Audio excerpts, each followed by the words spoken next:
Hello, everyone. Good afternoon. My name is Jan Hagens. I am Director of Summer Study at Yale Divinity School, and I'd like to welcome you to one of the highlights of this year's program, and that is the keynote address by Professor David Kelsey. To introduce David Kelsey is an honor. I admire him like everyone else. It's also a pleasure because he's a friend, and it is a privilege for all of us because he embodies almost 70 years of institutional history of Yale Divinity School and is willing to share about that with us today. David Kelsey is the Luther A. Weigle Professor Emeritus of Theology at Yale Divinity School. He first joined Yale and the Divinity School in 1954. He graduated from Yale with a Bachelor of Divinity in 1958 and with a PhD in 1964. He was on the faculty at YDS from 1965 to 2005. He has published many books. I'll just mention a few. In the early 90s, 92, 93, there's 2 books on theological education. In 2005, Imagining Redemption. 2009, his magnum opus, the 2-volume Eccentric Existence, Theological Anthropology. And most recently, in 2021, Human Anguish and God's Power. In 2011, he gave the Warfield Lectures at Princeton Theological Seminary. 2012, he received an honorary doctorate in theology from my own alma mater, the University of Tübingen in Germany. So we are very fortunate in getting to listen to David, and we're also fortunate that we have found an expert to ask him knowledgeable questions. And that is Professor Jennifer Herdt, the Gilbert L. Stark Professor of Christian Ethics and Senior Associate Dean of Academic Affairs at Yale Divinity School. So the keynote is going to be a bit more of an interview or a conversation that we get to listen to. David and Jennifer are going to take approximately 50 minutes for their initial conversation, and then we will open this up. You can already see at the bottom of your screen the Q&A button, and you can, at any time, even now, you can put questions in there that I will then relay to David. And for the question and answers, we'll take about 30 minutes, so that should let us finish just before 6 o'clock, approximately. One word of caution, we have here in New Haven a thunderstorm approaching that is supposed to culminate around 5:30. If you lose us, we have sort of a backup plan and hopefully can recover, so don't immediately log off, and let's keep our fingers crossed and pray that everything will go okay. All right, so without further ado, David and Jennifer, please. Well, thank you so much, Jan, for that introduction and for launching us this afternoon. It is such a treat, David, to be with you, and an honor to be sharing the stage, even if it is a virtual one. I arrived at YDS 11 years ago, and that 11 years means that my tenure here has been longer than that of most of our current faculty. But 11 years is just a drop in the bucket in comparison with your many decades. And I am looking forward to this conversation and to your insights about this school and its history. So I'll be touching on some of the things that Jan mentioned in his introduction of you. You first arrived at YDS in the mid-50s, receiving your BD in 1958. As Jan mentioned, and I would love to just launch by inviting you to talk a little bit about what the school was like in the mid-50s. What was the character of the school, and who were the towering figures at that point? Well, with the caveat, Jennifer, with thanks for the question, that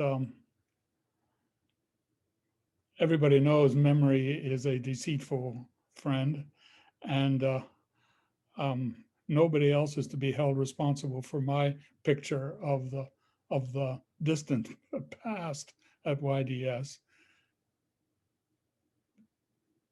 But I hope maybe some folks will find that their memories corroborate mine. My picture of YDS when I, probably in the February of my first year, was that it was basically a Protestant seminary of folks who aspired to be ordained mostly in mainline Protestant churches, mostly in the north and heavily in the northeast of the United States. So you could say it was pan-Protestant in one way, that it had students from a large number of denominations, but all of them Protestant. And yet it was unmistakable that the ethos of the school had its roots in what was then called the Congregationalist Church. It was before the UCC was formed. And that's neither here nor there. It's simply a location in the history of American theological education. I was a Congregationalist seminary, very hospitable to people from a large variety of denominational backgrounds in the Protestant world. A lot of my classmates were from the South. And I think that's a feature of the school's history that maybe hasn't been sufficiently researched. Baptists and Methodist white men in disproportionately large numbers, considering this was a New England Congregationalist seminary. There were a few women in my entering class, but very few. We were entering class, I'm going to say 90 to 100 people. It was a large entering class for those years at YDS. They ran out of beds for the men pretty quickly and doubled up in rooms that were meant for one. And there may have been a half a dozen women students in the entering class. The women students had been admitted to Yale Divinity School from 1932 onward, from the opening of the Divinity School building at 409 Prospect Street. But the number of women who were admitted and who came was not very large year by year. There were even fewer people of color in my class and in any of the classes there before me, with me. Who were the towering figures? I think that was your phrase. What we entering students quickly learned were two things about that. One was that the student body was of a mind that whatever else you did, you had to take a course with Roland Bainton, the church historian on the faculty, and he had just recently published what was at the time a bestseller, history of Martin Luther, Here I Stand, and so a man of national renown. And of course with Robert Calhoun, who was the historian of doctrine.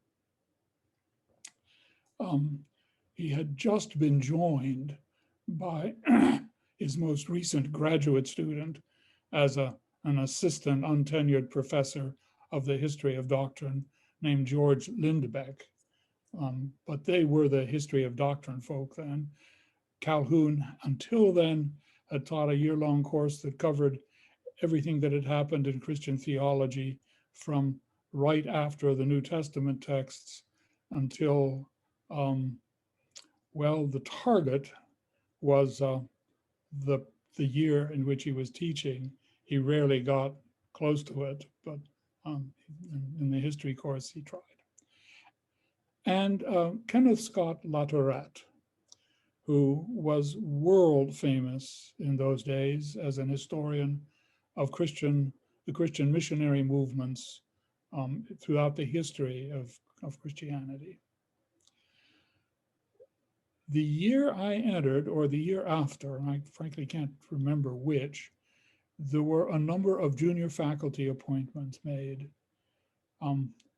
that in retrospect were really quite remarkable. James Dittus was appointed in in psychology of religion, and was a colleague of mine for a long time thereafter.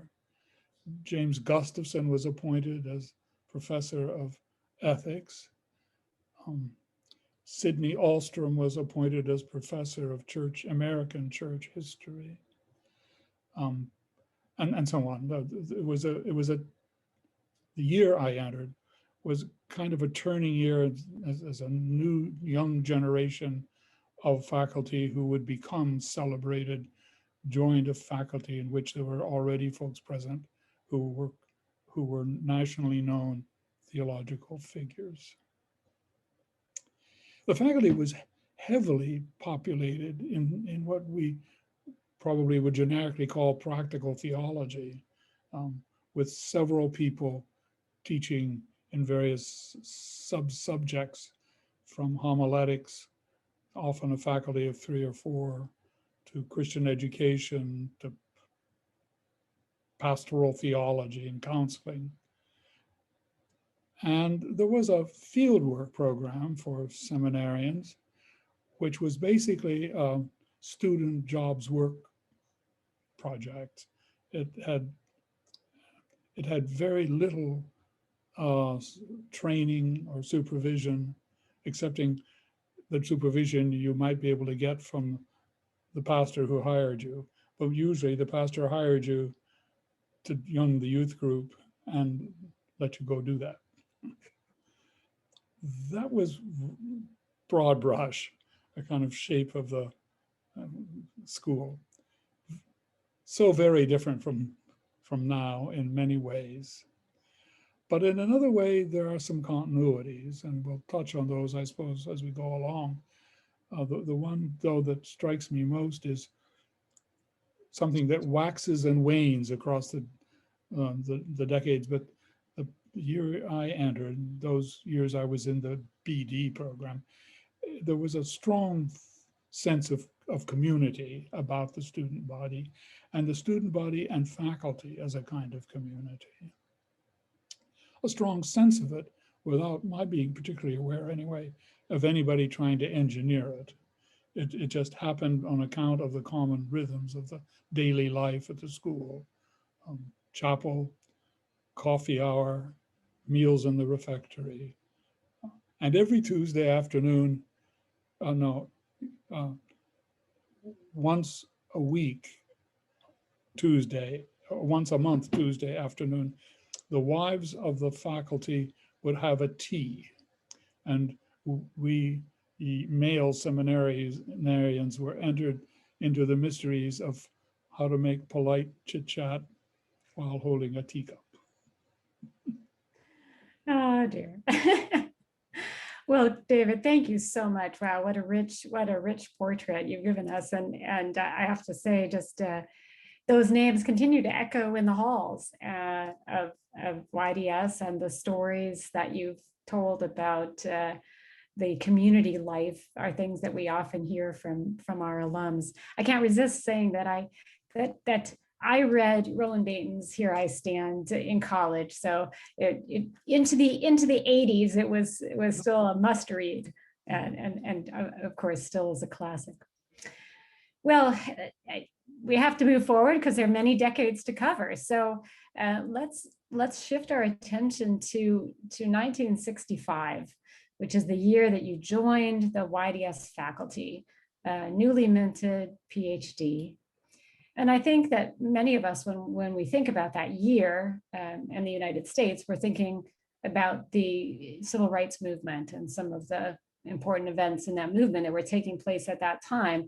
So I'm curious to hear how was all of that felt at YDS, or was it? Um, Going through it, it felt the entire decade like a roller coaster ride that was in some ways very disruptive of theological education's normal run, and on the other hand, exhilarating. The several things overlapped, of course. Yes, the civil rights movement, and so to speak to that specifically, the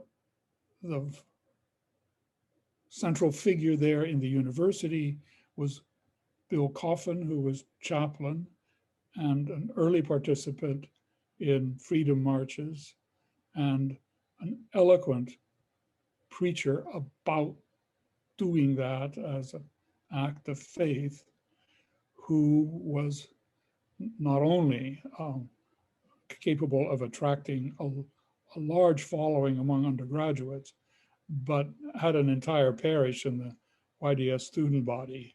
And he spent a lot of time with YDS students on campus.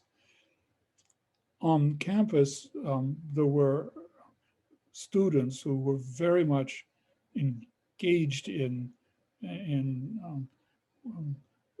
getting the school to talk about the civil rights movement, getting the school to engage in it, and feeling that the institution wasn't moving fast enough and creatively enough, invented a practice that hung on for many years during that decade, the teach-ins, when classes, initially they just announced that this was going to happen and you could go to class or you could come to the teach-in in the common room, but there would be speakers, there would be reports on what was going on, the community gathered to hear this. Not that the community was all of one mind. And so sometimes the discussions in these gatherings were contentious, but there was an airing of the issues.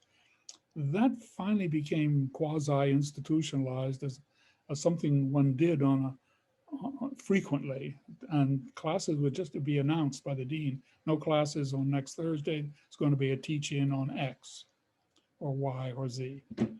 That was one kind of theme that led to certain kinds of action, but in my memory, it didn't ever seem to me a whole lot of action by students in the city of New Haven. One, though, that was memorable was a procession that was to involve YDS students and faculty from the Divinity School down Prospect Street to the Green, protesting segregated housing in New Haven, redlining of rental properties especially. And then that afternoon, those of us who had volunteered scattered out to various locales in New Haven to knock on doors, ask if you were the owner of the property, and if so, would you rent to a minority person, or do you currently have renters who are, just to get a census of the availability, what the facts were on the ground. I think it opened the eyes of a lot of students to what the situation was in real estate in New Haven, in many neighborhoods. I can't say that I have any reason to know that it changed anything right then and there, accepting that it was part of a much larger movement doing that kind of thing that eventually did make some difference in New Haven. And the school actively recruited students of color. And by the end of by the 66, 67, there was a substantial collection of male students from traditionally Black colleges on campus. And they requested a couple of the dormitories for male students to be Black spaces. And that was accommodated. And it was also a very lively time of two communities learning how to get along with each other. But soon enough, this was also overlapped by protests of the Vietnam War. And again, Bill Coffin was at the center of that. And again, that produced teach-ins, bringing up faculty from the political science department and journalists who'd been to Vietnam to debate the merits of just war theory and other similar theological issues raised by that particular war. And then in 1970, I think it was, the trial of Black Panther Huey Newton was took place in the New Haven courthouse out on the Green. And there was a murder trial. And it was announced nationally that people were to gather on the New Haven Green, camp out for the weekend as a demonstration in behalf of Huey Newton. The city of New Haven went into panic mode, certain that there was going to be a riot. The mayor called for the National Guard, and the university took some steps to get students and townspeople together to take volunteer to take action to provide water and food, and the churches on the Green were left open if you wanted to get in out of some sort of tear gas or just a dangerous location. You could get into the churches for sanctuary. Two of us, a person I had never met before or since, kept Center Church on the Green open all night that night. And absolutely nothing happened. Absolutely nothing. It was the most boring night imaginable. And not very, I mean, there were lots of people in town, but it was nothing like what had been feared. And that decade ended at the Divinity School, in my view, in an extraordinary reversal of the community ethos, one that had been constantly active in contention, but around important causes, became almost serene, quiet. No more chapel sermons about just war or racial inequity. It didn't show up in chapel. It didn't show up in teach-ins. They evaporated. And student interests seemed to shift as well, much more strongly in the direction of spirituality and personal religious life as we entered into the 70s. Wow, that is such a fascinating narrative.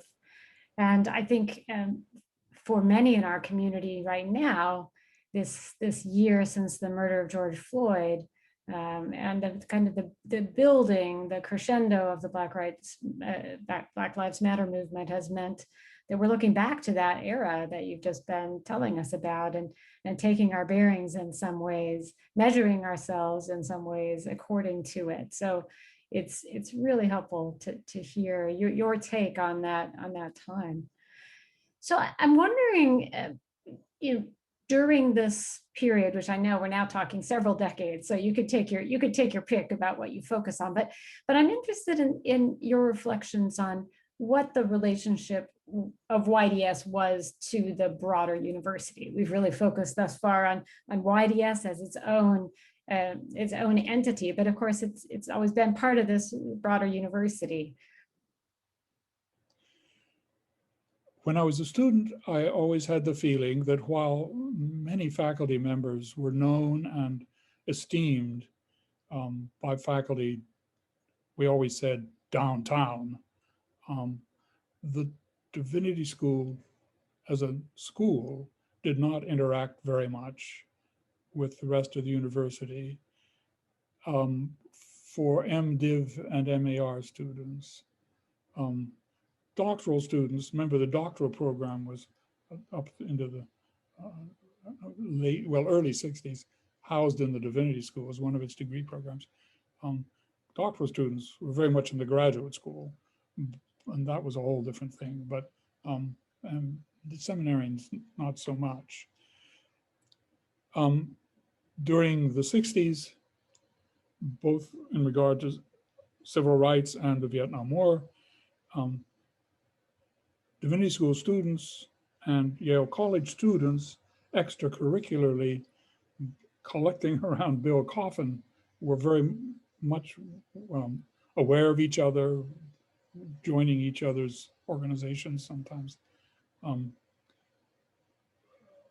There was recognition, I think, that the Divinity School was a place where there was some student activity engaged in the civil rights struggle and engaged in protest of the Vietnam War. But I don't think it was something that the institution of Yale University wished to pay any attention to, was enthusiastic about. Yale has always been institutionally a conservative institution. And one way that was handled was to keep scholarship and politics, social issues, at least officially, distinct, as though it were an instance of church and state, though academic church rather than worship church. The president was Kingman Brewster, who was a distinguished attorney, Yale Law School dean at one point, who was very good friends with Bill Coffin, but politically they couldn't have been different. And that was a very interesting power dynamic within the university. I suppose the tension at the Divinity School that this created was one between the amount of time and energy that it takes to really engage in the academic demands of the academic program and the time and energy it takes to be significantly engaged in social activism locally in the New Haven area. And that was an issue a lot of students struggled with, and people made different decisions about it. I think that past the 70s,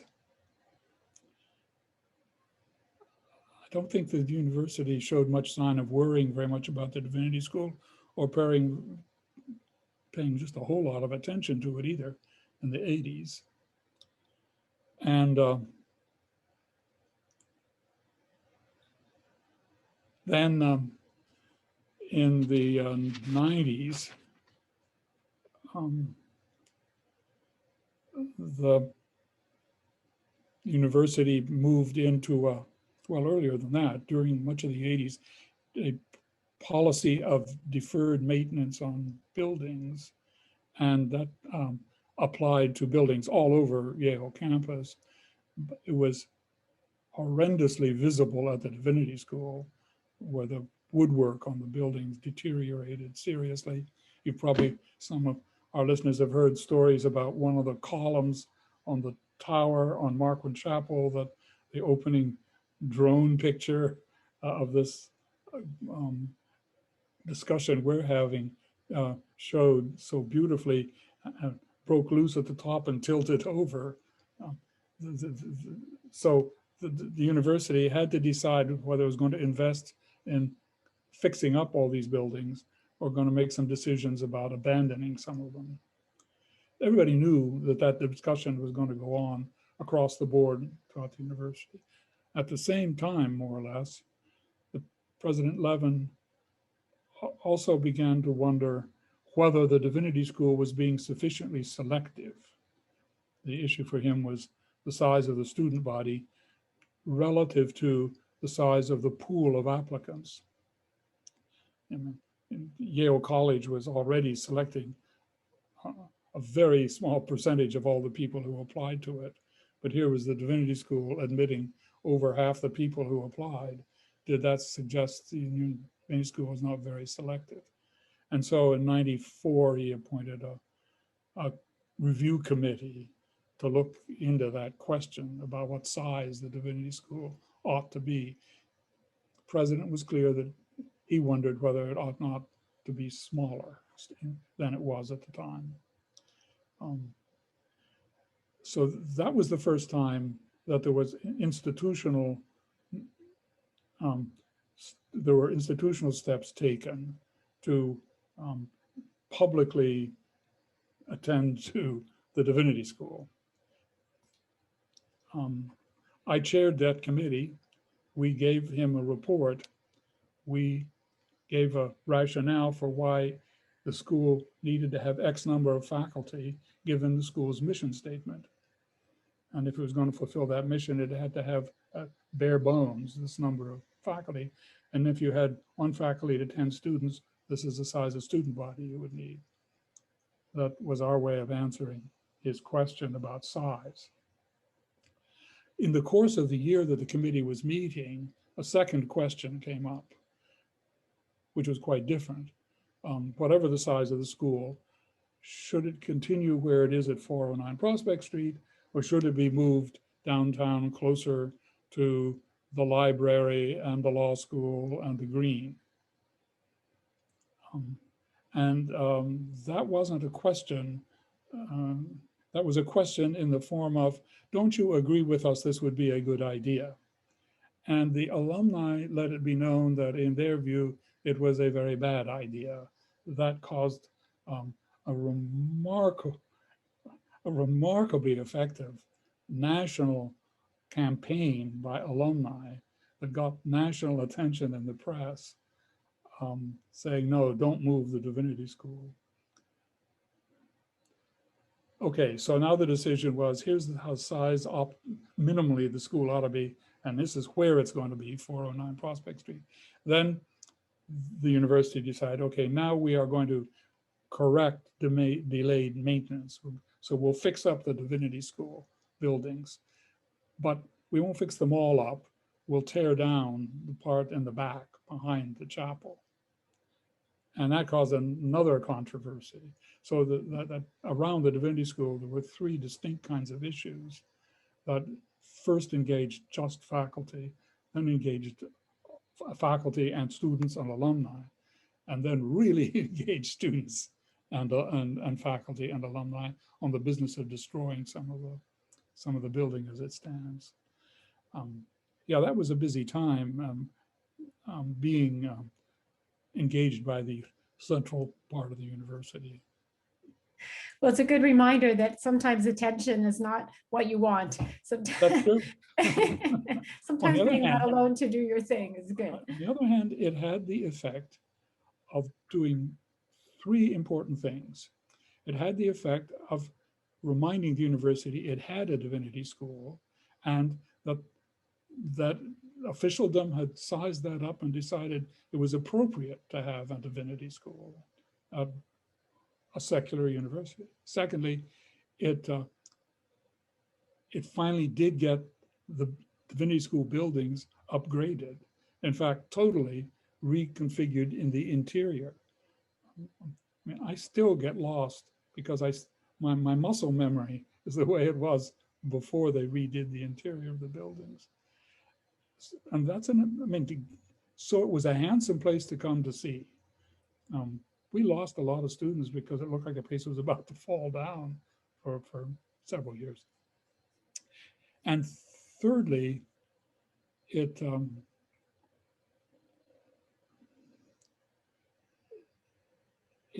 gave the divinity school an opportunity to reflect on and get clear about, recommit itself to what it had said for several decades was its mission, in a self-conscious, public kind of way. as the rationale for their continued existence in the university, which is the mission, printed, published mission statement of the Divinity School. It's so helpful, David, to have you go through all of this history, because in my 11 years, I hear these bits and pieces, and I think I've never really before known how to put all of them together. So I'm glad we're recording this so that I can remind myself how it all works. And you're very modest, because the report that came out of that committee is called the Kelsey report, and it's called the Kelsey report because of your significance chairing that committee. And I think there's broad recognition that committee and your leadership saved the school at a real crisis moment. I would love to hear you say a little bit more about. You said briefly that this was able to show the university the value of having a divinity school, a Christian divinity school within the context of a secular university. Could you unpack that a little bit more? I think the sort of rationale that connected with the university's administration was to the effect that despite the evident truth of the claim that American society has become one in which churches are less powerful socially and culturally than they were in the 50s and even in the 60s, significantly less clout culturally. Despite that, Christianity is not limited to the manifestations of it that have been racist and oppressive, and that there are large communities of Christian believers whose way of engaging the faith and in their faith engaging the world is shaped by traditions of theology and ways of interpreting scripture that have strong scholarly basis to them and serious theoretical reflection shaping them. And that professionals who go into the ministry who are informed about that, and the information forms the way they conduct ministry and the kind of leadership they give to local congregations, play a very important role in the cultural dynamics of our nation. And that it is important there be some institutions, Yale as an example, that provides that sort of leadership. Thank you. I mean, my sense is that has been durable, that is still essentially the terms on which Yale is still supportive of the existence of the Divinity School within the university. So I think it's important to re-articulate that once in a while. Yes. Yeah. So you have already talked about a number of significant shifts, really critical moments in the life of the school. Are there others that you would want to highlight looking over the decades, or do you think you've touched on most of them? Well, it's just looking back on it, it's clear that where the 60s were lively and contentious around major social issues within the student body, and the student body insisted that faculty talk about it. The 70s, I said, began by what appeared to me to be a complete cultural shift to the contemplative, loosely speaking. At the same time, there were in the 70s institutional changes in the Divinity School that made a huge difference. In 1971, Berkeley Divinity School, affiliated with Yale Divinity School, that working that out, figuring out how to integrate the two institutions, respecting the integrity of each, is something that doesn't just happen overnight. And that perhaps it was necessary to have a kind of, in one way, quiet time in order to tend to that sort of, the kind of dynamics that are involved in trying to accomplish that kind of an integration. And it made the arrival of Berkeley very quickly made a big difference at the Divinity School. I'll come back to a couple of them in a moment, but I want to add in now the second institutional change, and that was becoming the next year, 1972, of the Institute of Sacred Music, which at the time was entirely focused on training organists and choir masters, and then sort of generically religion and the arts, but that was kind of vaguely worked out in anybody's mind. And then in that same period, the first tenured women faculty, with the appointment of Margaret Farley and Letty Russell. I mean, plenty of other women faculty have been appointed since, but the transition from an all-male tenured faculty to one in which women were welcomed was a kind of not just symbolic, but kind of deep cultural shift, slowly worked out. Its implications and ramifications slowly worked out. That also required some time where people could pay attention and to that. So far as the school as a whole is concerned, in addition to the changes that I've mentioned, the arrival of Berkeley brought with it a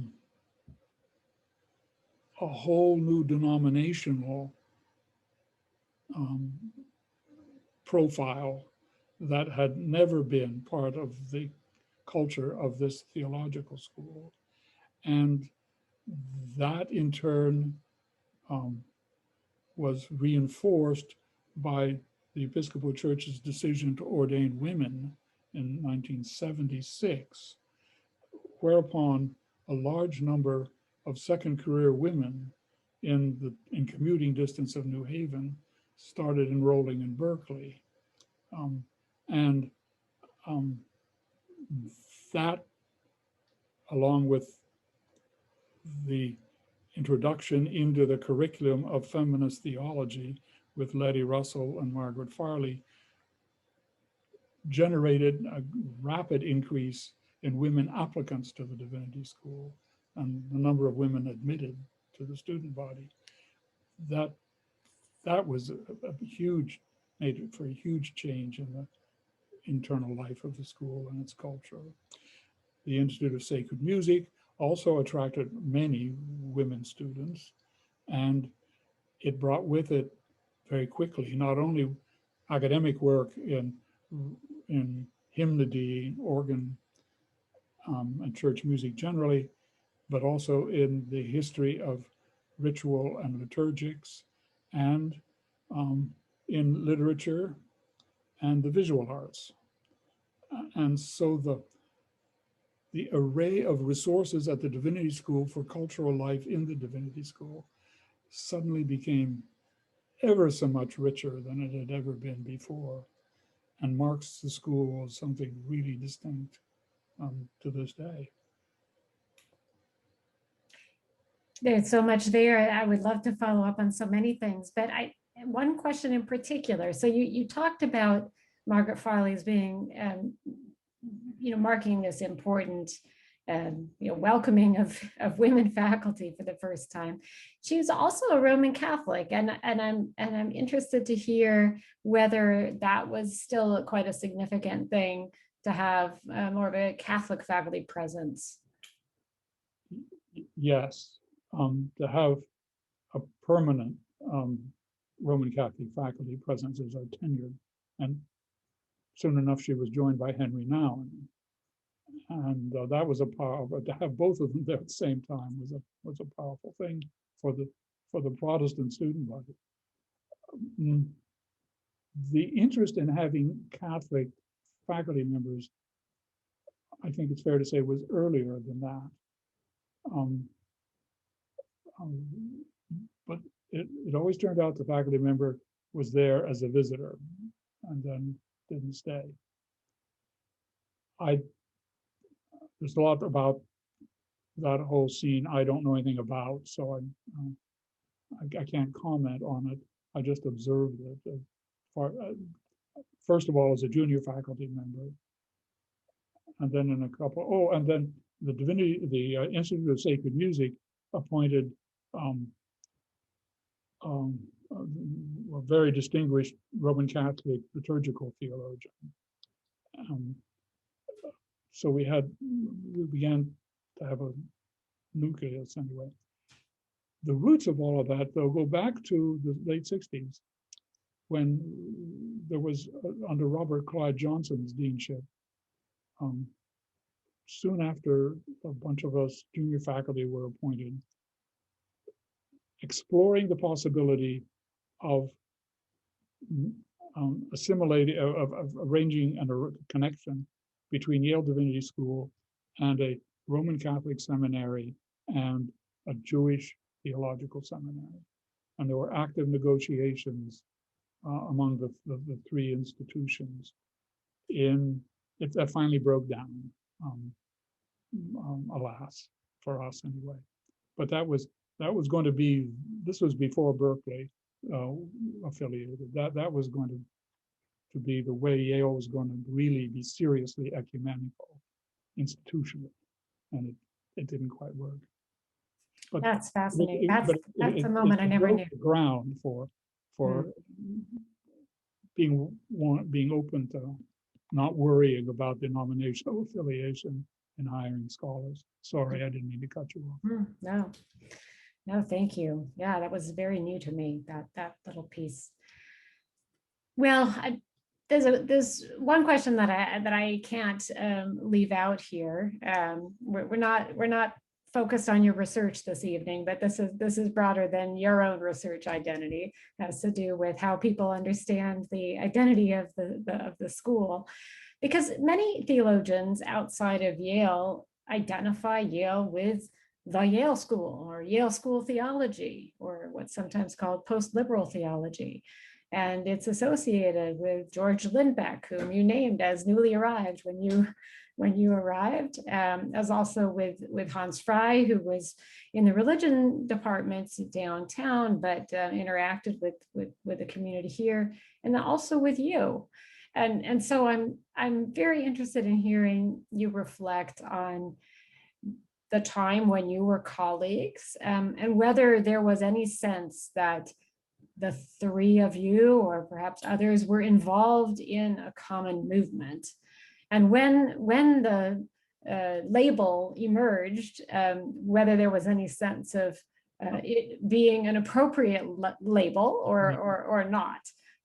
So yeah, I mean, looking back now, do you think it's helpful to think in terms of Yale School theology, or does that falsify what you were all up to? Well, except for the word theology, I have objections to two words in the title. I mean, the three of us were at Yale, but there's no reason to believe that any but the three of us gave a hoot about the issues we commonly were interested in. So to call it Yale's theology tars an awful lot of people with a label they couldn't care less about, or may not care about at all. I just don't think it's fair to them or to the institution. So that's sort of one problem. Another is the ambiguity of the expression, a school of thought. My strongest reservation about, to be serious about it, the phrase Yale School of Theology, is the word school, because, and maybe just me, but I've always thought of schools of thought as reasonably well defined sets of doctrines. So, if somebody tells me they're a Dortian Calvinist, I know what school of theology that is. And if somebody tells me they're a Thomist, I have a rough idea of which of 36 variations they're talking about of Thomist theology. But I'm more aware of the ways in which the three of us didn't share. So when I hear that word, school, I think, well, in what sense it is a school? It certainly isn't like a school of fish that are all swimming together always, or where only a school in which only one line of thought is pursued. Yes, there are family resemblances, if I can trade on that way of speaking, among issues, among us with regard to a few issues in theology. But you'd have to be interested in those issues in theology to really care about the overlaps among us. So if you're interested in questions about how and why theology should pay any attention to Scripture, okay, let's talk. If you want to think about, worry about what the relation is between theology and the life of Christian communities of faith, yeah, let's talk about that. If you want to explore questions about how Scripture ever comes to shape anybody's life, yeah, let's talk about that. But there are an awful lot of theological topics that are only marginally touched by that little network of concerns. So if I get any more detailed about it, we'll be running down lots of rabbit holes, and we don't need to go there. But that, generally speaking, that's kind of my reaction to the label. Where did the label come from? The first place the earliest use of that phrase, Yale School of Theology, in print that I could find is in an appendix that Brevard Childs attached to one of his massive biblical theology volumes on the Yale School. And it is, shall we say, uncomplimentary. It was an attack. It was a rejection. It was not a celebration of anything.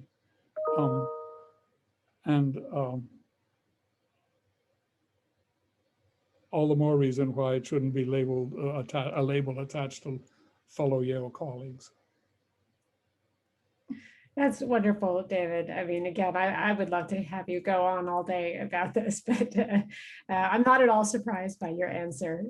But I think it's really, really helpful to share. So I think we only have time for one more question, unfortunately. You retired from YDS in 2005, so before I joined the faculty, but you remained an active member of the community. You were honored in 2015 with the award that Jan mentioned at the beginning, the YDS Distinction in Theological Education Alumni Award, which was fitting in part because not only have you made monumental contributions in systematic theology, whether or not we call it by any particular label, you've also written several important works on theological education. In 1992 and again in 1993, you've thought very carefully about what this enterprise is. And I'm wondering, from your vantage point, looking at the school now, what do you see as the major challenges and opportunities that face us as we go forward?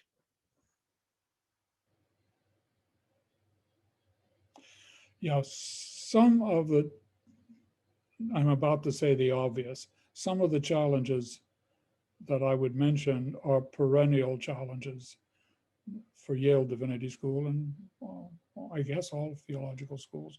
Um, how in 3 short years to create genuine community among faculty who more or less stay and students who arrive and depart awfully rapidly. Um, how to um, how to mitigate the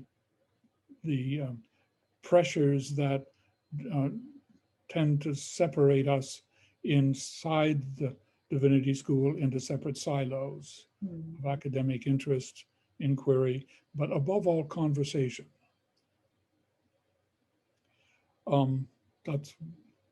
Those are perennial. So is the challenge to figure out how to engage the university at large constructively, aside from students being free to take courses to the extent that they can schedule them in other departments of the university.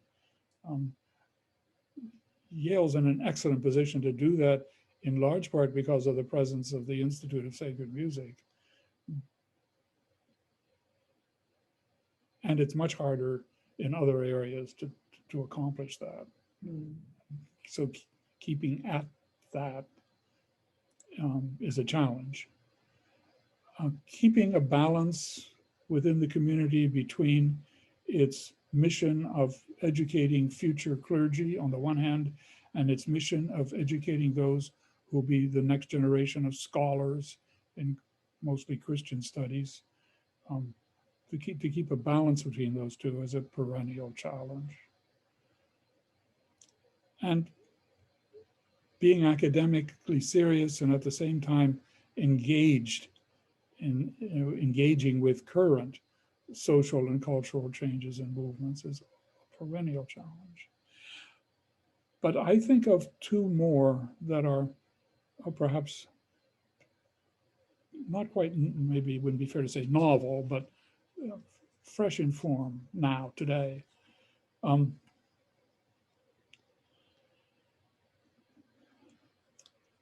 YDS and also churches, and YDS exists to provide leadership for churches, so they've got to be talked about together, are institutions, whatever else they are.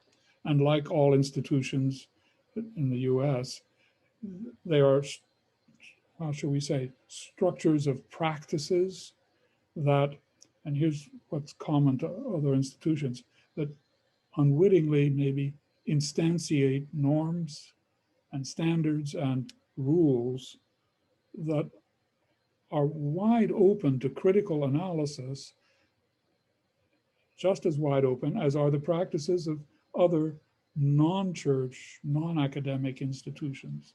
The challenge to create spaces in which that analysis can be done. I think YDS right now has a great opportunity there because it has come to have within it resources to do just that sort of analysis of the way in which racist norms, standards, and rules shape both the academic institution and the ecclesial ones. So that's sort of a really current, I think, challenge and opportunity for YDS. And the other thing I'd mention is that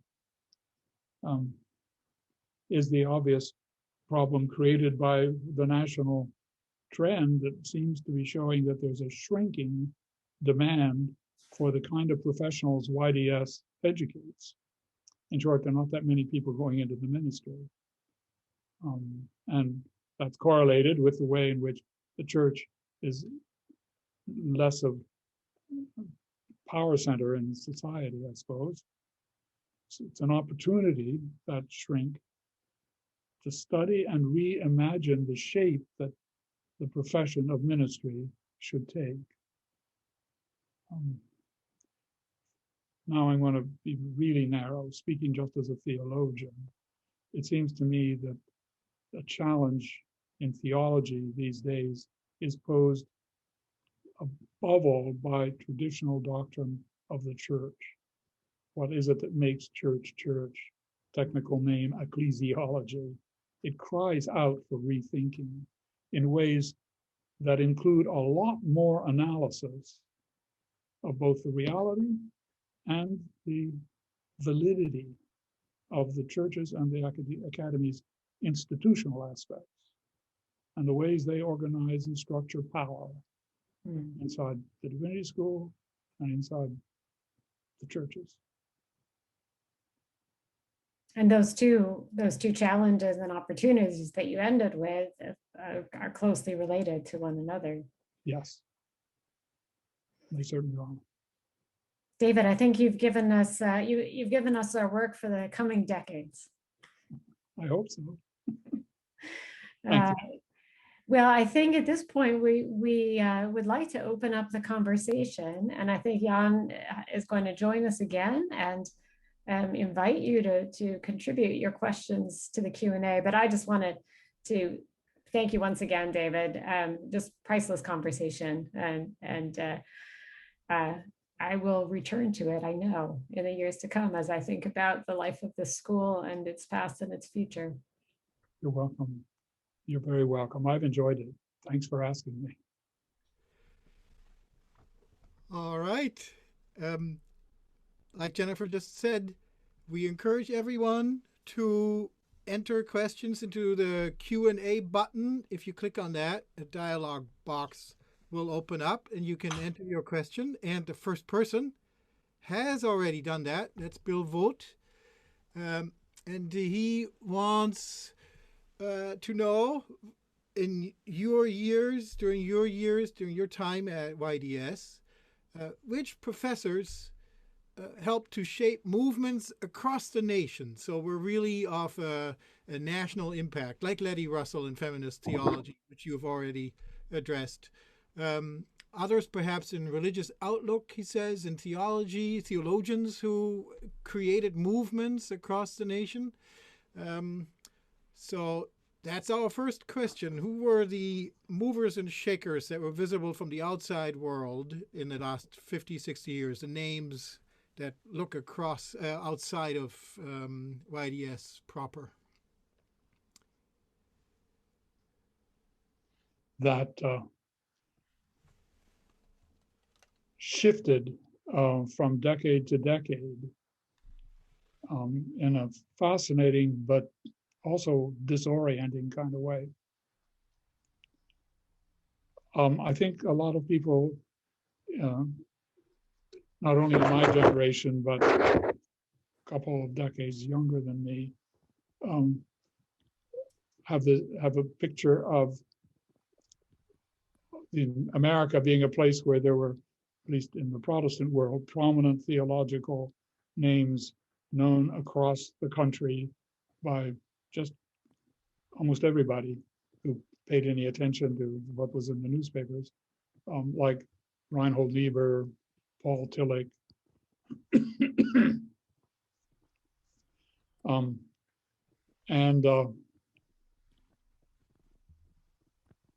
and think of that as what it is to be a theologically influential figure. That stopped being the case, as far as I can see, in the 60s. Instead, what I've experienced is a sequence of movements that didn't last, any of them, terribly long, and got lots of attention. I'm not sure that's a bad thing, because they were issues, they were movements tied to matters that were of great importance at the time. Case in point, in the 60s, there was the Death of God movement. Time magazine picked it up the way Time magazine had decades earlier picked up Paul Tillich and Reinhold Niebuhr. This was the next new thing.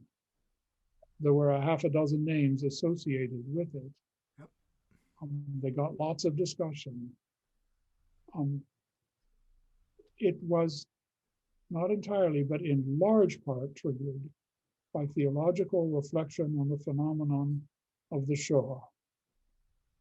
And Christian and Jewish theologians alike were wrestling with this question.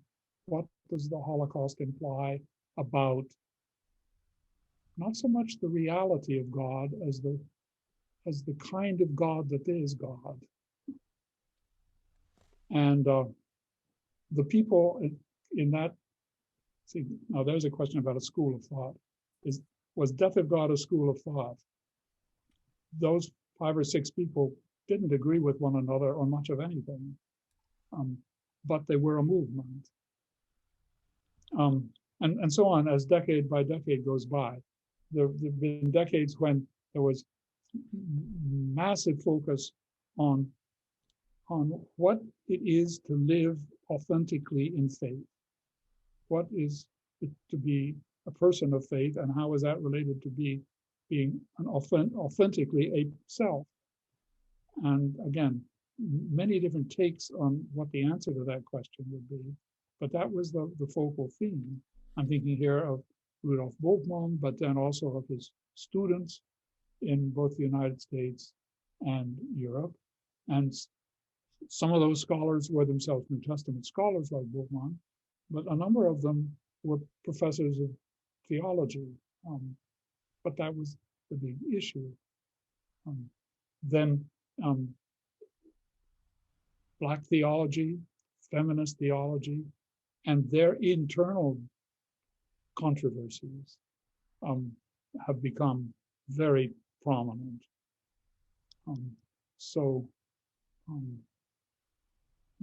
It isn't just Martin Luther King. It's a whole host of womanist, feminist, and African-American thinkers in conversation with one another that were prominent.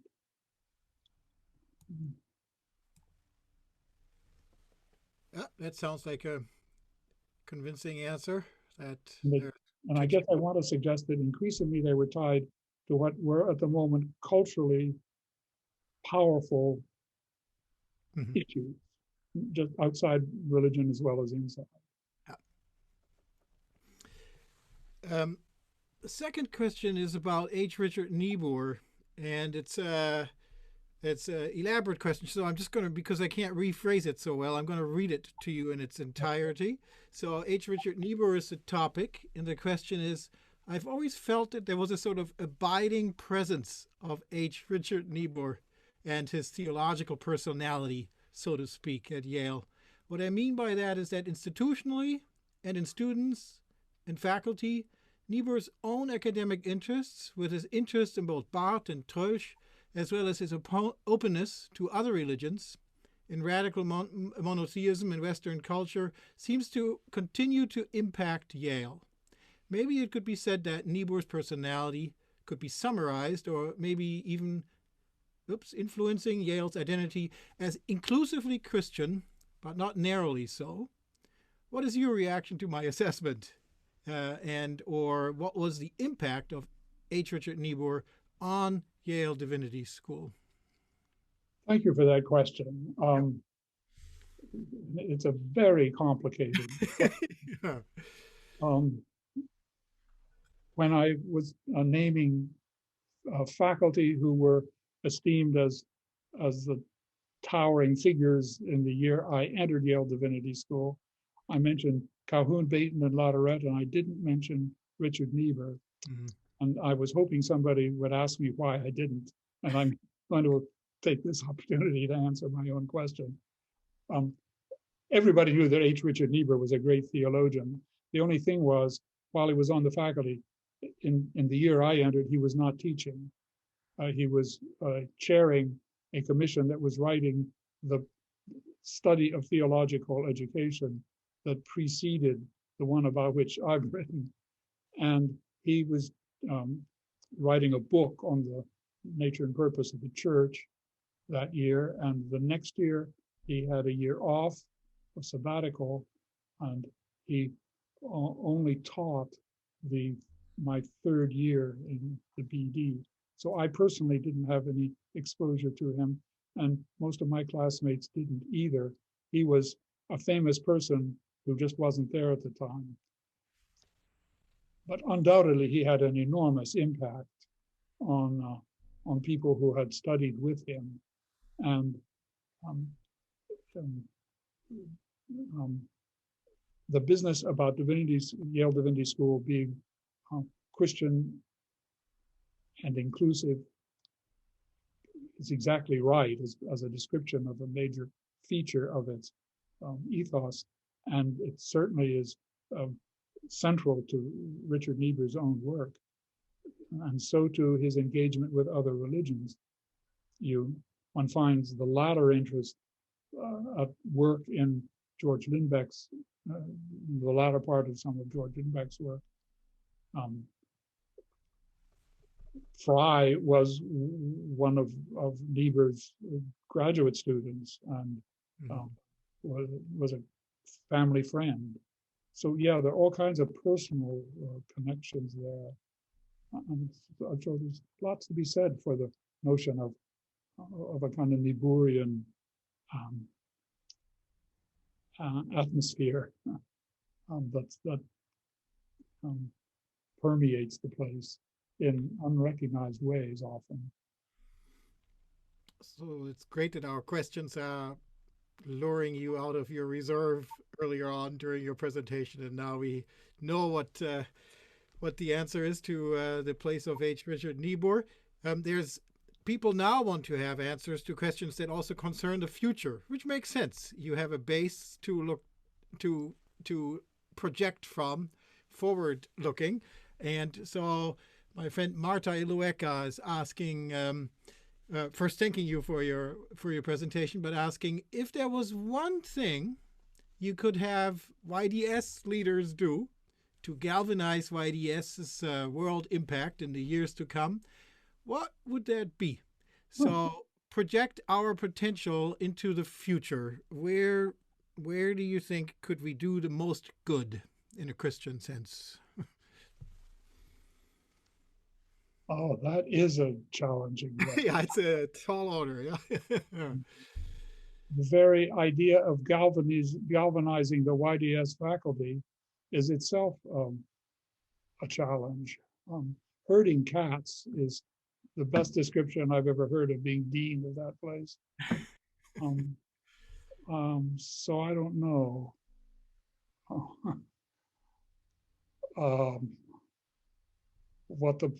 How one would do that.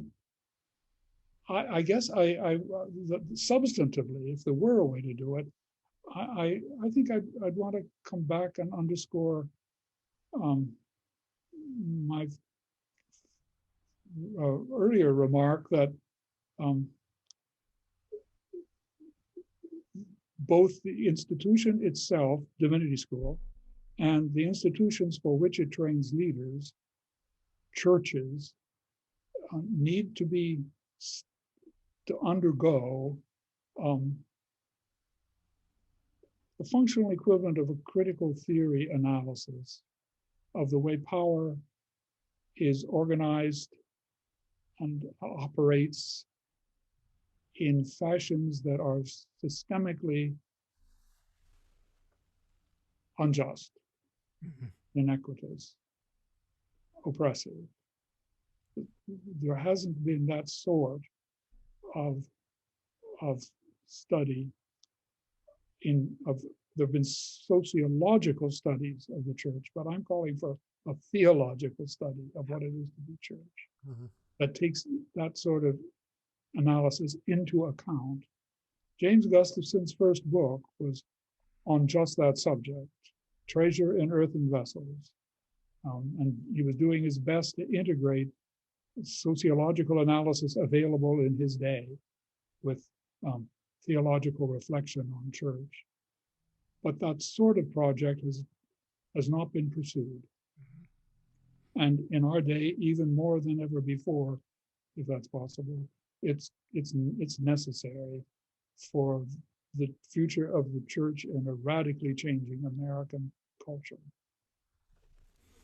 I love the answer because it's dialectical. Marta is asking about world impact, and you're saying through self-reflection. And it makes sense. It's our expertise to think about theological, in theological terms. So, and we have one more question that kind of would ask you to add on. You've spoken to the question of relations to maybe Judaism and Catholicism as widening the scope, and how some of those endeavors failed, some of them succeeded. Now, here's, so to speak, a question about a related question that takes it even further, and from Don Ratcliffe. And the question is, why hasn't YDS ever offered Asian religions, for example, Buddhism? Is the reason simply financial constraints, budget constraints? Or is there some resistance, political, theological? He's not saying that, I'm imputing that, to these offerings. So is it a formal, or is it actually a substantial resistance to widening, including other world religions? Well, I don't know what the answer to that would be at this point. I'm sure that the sorts of reasons that would be given to be reluctant likely vary from decade to decade, depending on who's on the faculty and what their points of view are. And you suggested several possibilities, Jan, and each different faculty member might buy in on each one or another of them, but all come to the conclusion, no. And I've been retired now for 15, 16 years. So I'm really out of the political analysis enterprise with regard to my colleagues. But I can speak for the past on that question, and that is that it's a mix of academic politics and budget in considerable part, if not entirely by any means. And that is, the Department of Religious Studies makes the appointments in non-Christian studies. And that's not in the purview of the Divinity School, would be the argument of a lot of people. And then secondly, yes, it's very expensive. And who's going to raise the money for it and all of that? And if the money is going to be raised, why wouldn't it be a chair in the Department of Religious Studies? Which seems a perfectly reasonable question from one point of view. Yep. Okay, well, I do not see any more questions, and in a sense, that's according to plan, because we promised we would clock in sometime close just before 6 o'clock, and that's what we are doing. And we haven't even had a thunderstorm come through. So the weather gods have been on our side, so I'm happy with that. And that means our sole remaining obligation would be to thank our speaker and also to thank Jennifer for both insightful and very entertaining hour and a half of review of institutional history over 5-6 decades of 7 decades of Yale Divinity School. So at this point, I'm going to applaud, and people can unmute themselves or just send is there a response button? No, but in the chat, exactly, in the chat, people can thank you. So David, it's been great. I've loved it. And thank you so much for getting all of this together and giving us an overview over so many decades of the history of this institution that you embody. You're very welcome, Jan. Thank you for inviting me. I enjoyed it. Thank you.